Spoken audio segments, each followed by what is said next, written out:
What is sleep paralysis, جس کو اردو زبان میں نیند کا فالج کہتے ہیں۔ علاقائی زبانوں میں اس کے لیے بہت سارے نام ہیں۔ سب سے پہلے تو یہ جانتے ہیں کہ یہ ہے کیا۔ اکثر اوقات نیند میں ہوتے ہوئے سینے پر بوجھ محسوس ہوتا ہے، سانس لینے میں مشکل پیش آتی ہے، ایسے لگتا ہے جیسے کوئی سینے پر بیٹھ کر گلا دبا رہا ہو۔ آپ ہلنا چاہیں تو ہل نہیں سکتے، بولنا چاہیں تو بول نہیں سکتے، لیکن پھر بھی اپنے ارد گرد کے حالات سے واقف رہتے ہیں۔ Welcome to my channel. اگر ویڈیو اچھی لگے تو سبسکرائب کر لیں تاکہ آگے بھی آپ کو میری ویڈیوز ملتی رہیں۔ آج سے میں سنت نبوی اور جدید سائنس کے تحت مختلف موضوعات پر بات کروں گی، جس میں سے آج کا میرا پہلا موضوع ہے سلیپ پیرالسس۔ سائنس کا کہنا ہے کہ نیند کا فالج یا سلیپ پیرالسس اس وقت ہوتا ہے جب کوئی شخص کسی نفسیاتی یا ذہنی بیماری کا شکار ہوتا ہے۔ اس کی نیند پوری نہ ہو، غلط ٹائم پر سو رہا ہو یا کوئی ایسی دوائیاں لے رہا ہو جس کے سائیڈ ایفیکٹس ہوں، تو اس کے سائیڈ ایفیکٹس کی وجہ سے ایسا ہو جاتا ہے۔ سائنس کے مطابق یہ اس وقت ہوتا ہے جب ہمارے دماغ کا آدھا حصہ فعال ہوتا ہے اور باقی آدھا حصہ گہری نیند میں ہوتا ہے۔ سائنس کے مطابق سلیپ پیرالسس دو طرح کا ہوتا ہے، ہپنوگوجک اینڈ ہپنوپومپک۔ یہ دونوں پیرالسس میں نیند کی ایسی کیفیت ہے جس میں انسان کا دماغ، جسم اور مسلز ریلیکس ہوتے ہیں، مگر اچانک دماغ ایکٹیو ہو جاتا ہے۔ اب جب دماغ ایکٹیو ہو جاتا ہے تو باڈی آپ کی ویسے ہی ریلیکس ہوتی ہے، ویسے ہی مسلز ریلیکس ہوتے ہیں۔ آپ خواب، خیالات، ماحول سب محسوس کر سکتے ہیں، مگر اپنی باڈی کو موو نہیں کر سکتے۔ ایون آپ اپنی زبان کو بھی حرکت نہیں دے سکتے۔ آپ کو لگتا ہے کہ آپ جاگ چکے ہیں، مگر در حقیقت اس وقت آپ کا دماغ جاگا ہوتا ہے اور آپ کی باڈی سے دماغ تک سگنل نہیں پہنچ رہے ہوتے۔ اب چونکہ سگنل نہیں پہنچتے تو نتیجتاً ہمیں لگتا ہے کہ ہمارا جسم مفلوج ہو چکا ہے۔ سائنس اس چیز کو آج تک حل نہیں کر پائی کہ ایسا کیوں ہوتا ہے۔ They don't know the proper medical or any other cause۔ دیگر مذاہب اور ڈیفرنٹ کلچر اس کو ہمیشہ کسی ڈیمن سے ریلیٹ کرتے ہیں، لیکن اسلامک پوائنٹ آف ویو سے دیکھیں تو دس از بیسیکلی شیاطین افیکٹنگ اے پرسن۔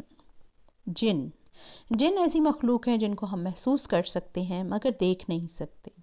حدیث کے مفہوم کے مطابق وہ ہمیں دیکھ سکتے ہیں، اس لیے حضور صلی اللہ علیہ وسلم نے مختلف اوقات میں مختلف نصیحتیں کی ہیں ہمیں اور دعائیں سکھائی ہیں، مثلاً کپڑے بدلتے وقت کی دعائیں، واش روم جاتے وقت کی دعائیں اور سوتے وقت کی دعائیں۔ جنوں کی بہت سی اقسام بتائی جاتی ہیں۔ یہ جنات اور شیاطین ہمیں تکلیف دینے کی کوشش کرتے ہیں کیونکہ اس سے انہیں خوشی محسوس ہوتی ہے۔ مثلاً وضو کے وقت جو شیطان وسوسے ڈالتا ہے اس کا نام ولہان ہے، اسی طرح نماز میں وسوسے ڈالنے والے شیطان کا نام خنزب ہے۔ احادیث میں ہمیں بہت زیادہ تفصیلات نہیں ملتی، صرف چند خاص شیاطین اور جن کے نام ملتے ہیں، لیکن ہمارے اسلاف نے اس پر بہت کام کیا ہے اور انہی کے اقوال کے مطابق نیند کا فالج یا سلیپ پیرالسس دراصل ایک خاص جن کی وجہ سے ہوتا ہے جس کا نام القابوس ہے۔ زیر نظر تصویر الحسن اصفہانی کی کتاب سے لی گئی ہے، جس میں انہوں نے تفصیل سے بتایا ہے کہ سوتے وقت جو جن حملہ کرتا ہے اس کا نام القابوس ہے، جو اپنے دو ساتھیوں کے ساتھ مل کر انسان کو سوتے میں تنگ کرتا ہے۔ جب القابوس حملہ کرتا ہے تو ایسے میں آپ کو لگتا ہے کہ آپ کا دم گھٹ رہا ہے اور آپ کے سینے پہ کوئی بہت بھاری بوجھ پڑا ہوا ہے۔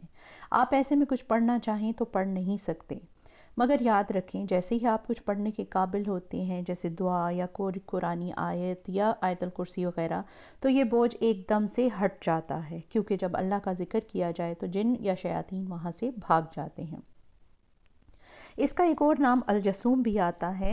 ابن منظر نے اپنی ایک کتاب میں کہا ہے کہ الجسوم وہ کابوس ہے جو رات کے وقت کسی شخص پر اترتا ہے۔ ابن سینا نے اپنی کتاب القانون کے باب الکابوس میں کہا ہے کہ اسے الخانیق بھی کہتے ہیں اور اسے الجسوم بھی کہتے ہیں۔ جدید ڈاکٹرز بھی یہی کہتے ہیں۔ ڈاکٹر حسن شمسی باشا نے کابوس کی دو قسمیں بیان کی ہیں، ایک عارضی کابوس جو جسمانی اسباب کی وجہ سے ہوتا ہے اور دوسرا متواتر کابوس جن کو وہ جنوں کے اثر سے مانتے ہیں۔ جسوم ہو یا کابوس یہ کوئی افسانہ نہیں ہے بلکہ ایک حقیقی چیز ہے جو واقعہ ہوتی ہے۔ اب سوال یہ پیدا ہوتا ہے کہ یہ کیوں تنگ کرتا ہے؟ یہ ہے وہ جگہ جہاں سنت نبوی کی بات آتی ہے۔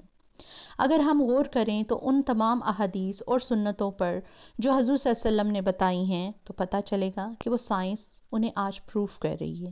مگر ہمارا مسئلہ پتہ ہے کیا ہے کہ اگر نبی صلی اللہ علیہ وسلم نے کوئی بات بتائی ہے نا تو بہت کم نیک لوگ ہی اس پر عمل کرتے ہیں۔ ہاں، سائنس اسے پروف کر دے تو علیحدہ بات ہے۔ حضرت محمد صلی اللہ علیہ وسلم نے یہی بات ہمیں 1400 سال پہلے بتا دی تھی، اور یہ وہ باتیں ہیں جو ان لوگوں کے منہ پر ایک زوردار تمانچہ ہے جو کہتے ہیں کہ دین کو بدل لینا چاہیے، نعوذ باللہ۔ یہ بات بھی قابل غور ہے کہ حضور صلی اللہ علیہ وسلم کی حدیث کے مفہوم کے مطابق انسان کی روح نیند کے دوران اس کے جسم سے نکل کر آسمانوں پر سیر کرتی ہے، ہاں، لیکن جسم کے ساتھ ایک تار سے، ایک ڈور سے بندھی رہتی ہے، اور اللہ تعالیٰ نے اگر اسے زندگی دینی ہو تو وہ اس ڈور کے ذریعے واپس آ جاتی ہے، ورنہ اس ڈور کو کاٹ دیا جاتا ہے، اور اس چیز کو آج سائنس پروف کر رہی ہے۔ زیر نظر تصویر آپ کو اس بات کا واضح ثبوت دیتی ہے۔ سوال وہی ہے کہ وہ کیوں تنگ کرتا ہے؟ وہ اس لیے تنگ کرتا ہے کیونکہ ہم سنت کے مطابق رات نہیں گزارتے۔ حضور صلی اللہ علیہ وسلم کی دی گئی کوئی بھی سنت اور تعلیم بلا وجہ نہیں ہے۔ اس کا مقصد یہ ہے کہ ہم شیطان سے بچ جائیں۔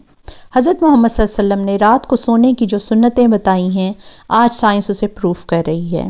اس میں کسی اور ویڈیو پہ بات کروں گی، لیکن فی الحال اتنا جان لیں کہ حضرت محمد صلی اللہ علیہ وسلم نے فرمایا ہے، ان کے حدیث کے مفہوم کے مطابق دائیں کروٹ پر سو جائیں، منہ کے نیچے ہاتھ رکھ لیں، نہ الٹا ہو کر سوئیں اور نہ ہی بائیں کروٹ پر سوئیں، بستر کو جھاڑ لیں اور وضو کر لیں، تینوں کل پڑھ لیں اور ہاتھوں پر پھونک مار کے اپنے پورے جسم پر مل لیں، آیت الکرسی پڑھیں، سورہ بقرہ کی آخری آیات کی تلاوت کریں۔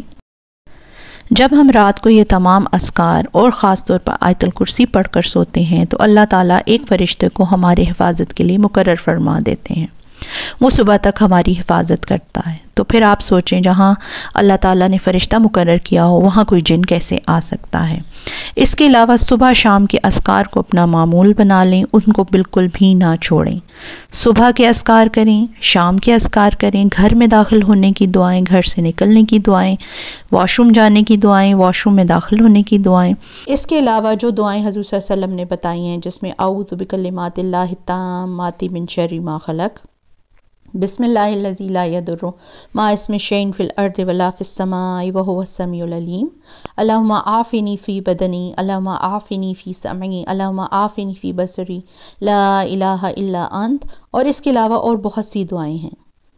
جب ہم اپنے دین اور نبی کی سنتوں کو چھوڑ دیتے ہیں تو ہمارے اندر بہت سی روحانی اور جسمانی بیماریاں آ جاتی ہیں، اور آج کل یہی حال ہے۔ غفلت سے جاگ جانے میں ہی فائدہ ہے۔ تو آج سے ہی آپ اپنا معمول بنا لیں ذکر اذکار کو۔ ذکر اذکار کا تو ویسے بھی بہت زیادہ فائدہ ہے، تو کوشش کریں اپنا جو معمول ہے اس کو بنا لیں، تاکہ اللہ تعالی ہمیں ہر طرح کے جنات، شیاطین، نظر بد، جادو سے محفوظ رکھیں۔ آپ خود ایسے تجربے سے گزرے ہوں یا آپ سے کسی نے اپنی کہانی شیئر کی ہو تو کمنٹس میں ضرور بتائیں۔ ویڈیو اچھی لگی ہو تو چینل کو سبسکرائب کر لیں۔